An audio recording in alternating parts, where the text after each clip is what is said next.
Dwayne with Modders Inc. And during this video, we're going to be looking at some crazy plates. Well, they're not crazy yet, but they will be.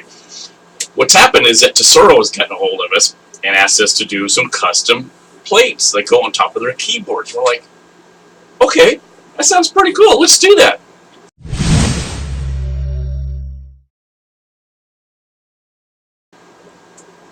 We're able to get a hold of 10 of these. So we've got a couple of whites, a couple of blacks. We divided them up between the crew. It's me, Ron, Craig, and Michael. We're all going to do our own take on doing some different designs on these because that's what they want to do. Now the cool thing is that we're going to be putting those on. They're going to be special editions. So there's going to be one.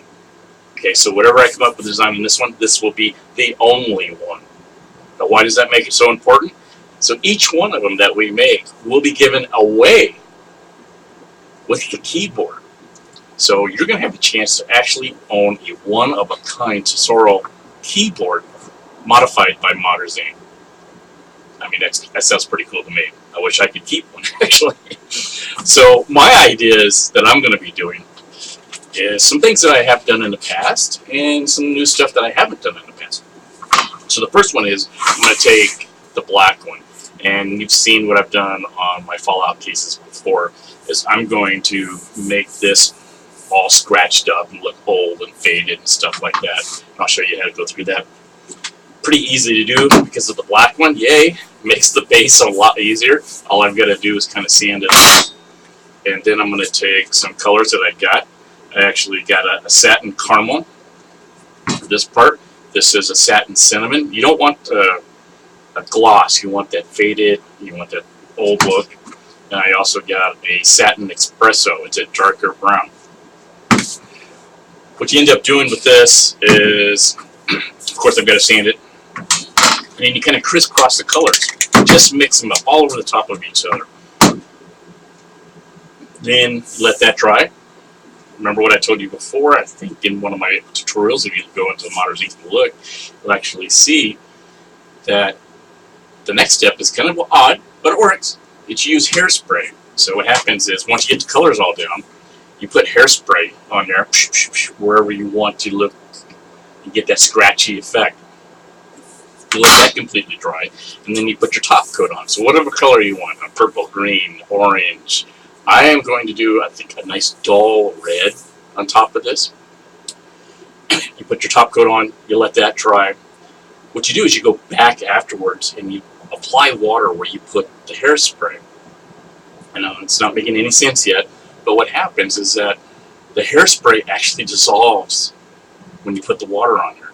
So when you've got that barrier of paint, hairspray, and then paint, the hairspray dissolves and you can scratch off the top layer of the paint all the way down to the bottom, so you get that undercoat of the blacks and the browns, and it looks really cool. So it's got a light that comes underneath each key, which I thought would be a nice reflection off of each one and give it a different color. Plus, when you have the lights on, you'll be able to see it different.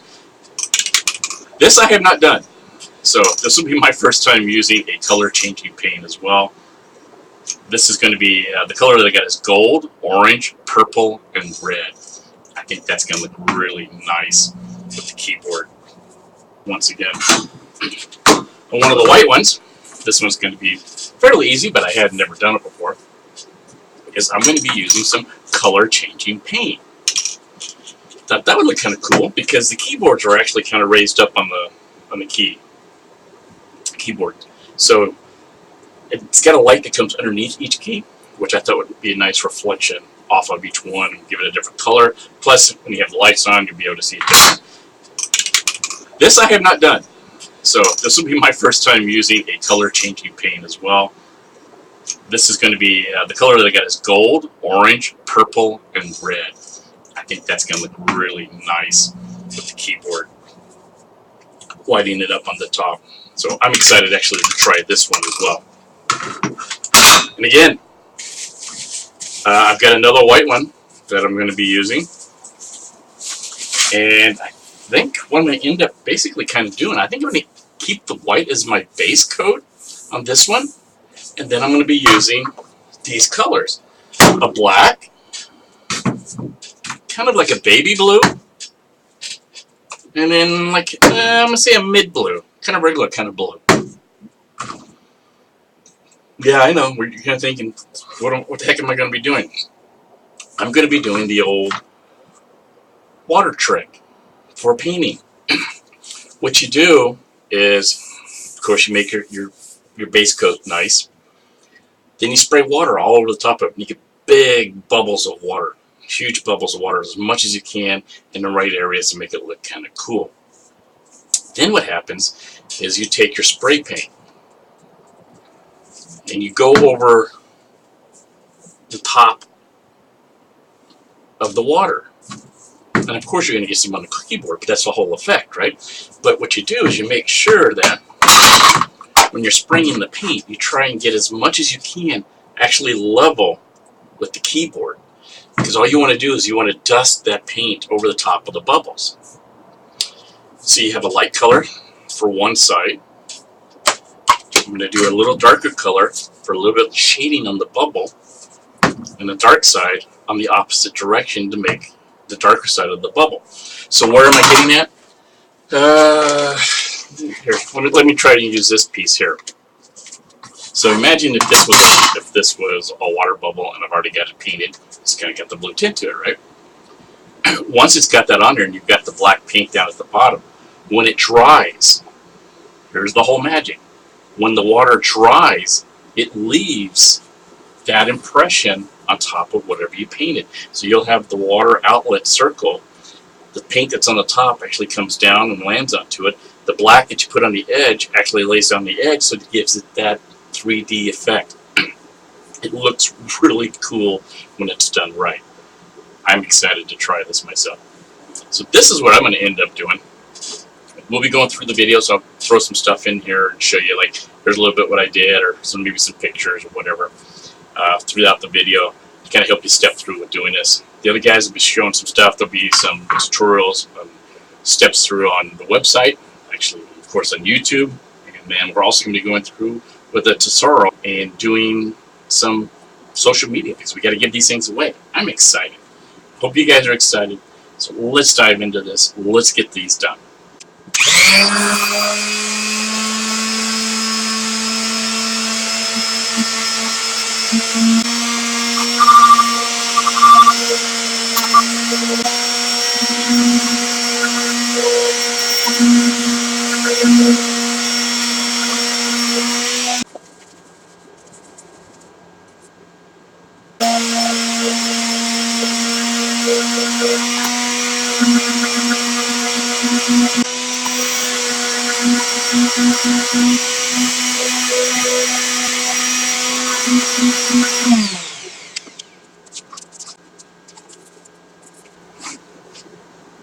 So as you can see, I've already gone ahead and painted the black one, the rusted up effect that I wanted to get.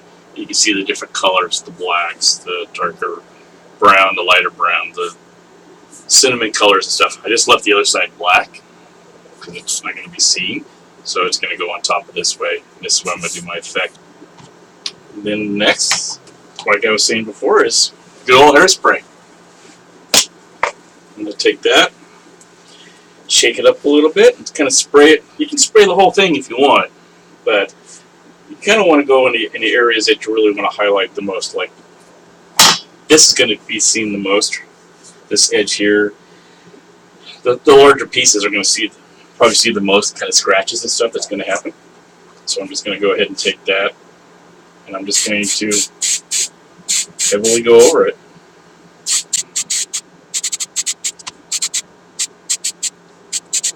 You can kind of see where it shines. I mean, I've covered quite a bit of it, but a lot of it not. So wherever you don't actually put the water at, it's going to stay.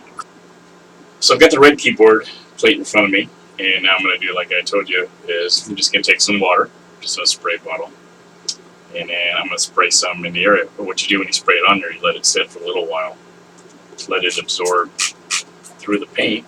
It's been actually on there for a little while, and it's starting to dissolve it. I did a little test rub at one point, and I can see that it's starting to loosen it up.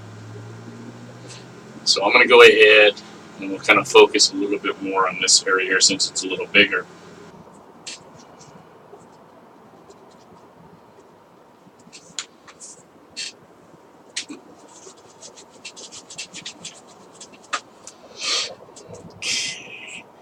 see a little bit there.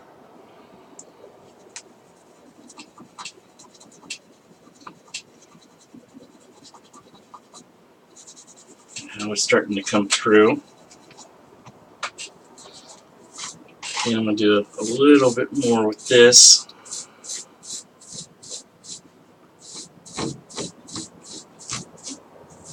Okay, definitely, I would think more along here, because that's where your hands are going to be. Most of the time would be like as you're typing, of course, and your hands are going across.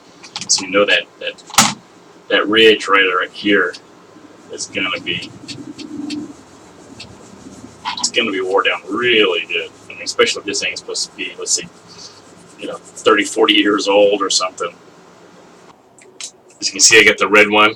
It's all damaged up and worn out. It looks pretty good, actually. I think it's tough to actually get a worn, damaged look that looks real without having it looking fake. So I mean, you can make it look like crap, but it just looks like crap. But you have to work at it to make it look like it's actually supposed to the way it's supposed to. This here has got the color changing paint on it. Sorry, you really can't see the changes that much actually on the cameras. It kind of blocks it for some reason. But as I'm turning it, I can actually see, like up in this area, the color changing.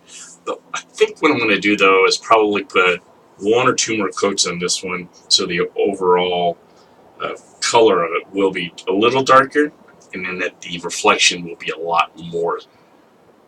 And finally, the water droplet effect one. I really like this one. I really like the way it came out. As you can see that the droplets came out very well. It's still trying to dry a little bit. Of course, the water's kind of come down on it. But what's weird is, like, even here I'm looking at it and I'm touching like this one here. I was trying to see if it was still wet or not, but it's actually dry and it's all the way flattened down. It's actually a really cool effect. I'm going to have to work with this one a lot more. I wonder if I can do something like this one, make it look like ice or something. But I was able to get it along the edges, which I really wanted to do, and really tiny, small water droplets in between the keystrokes, or the keys. So that was going to be a really important effect, to be able to see that between the keys. As you can see, the keyboards are turning out pretty dang good, I think, if I may say so myself. I do like them. I like all the effects. Like I said, I really want to see a little bit more paint on this one to get more of a color change, even in person. But I'm really excited. I'm hoping that one of you people that are watching my videos right now can better win one of them. It's going to be, I think, maybe worldwide. Don't hold me to that. It's either worldwide or it's going to be US, Canada, Mexico, one of those things. But Tesoro will figure that out. Again, appreciate them for allowing us to do this work for them. And thanks for watching. If you enjoyed the video, please like it. Also subscribe to our channel. Check out some of these other videos.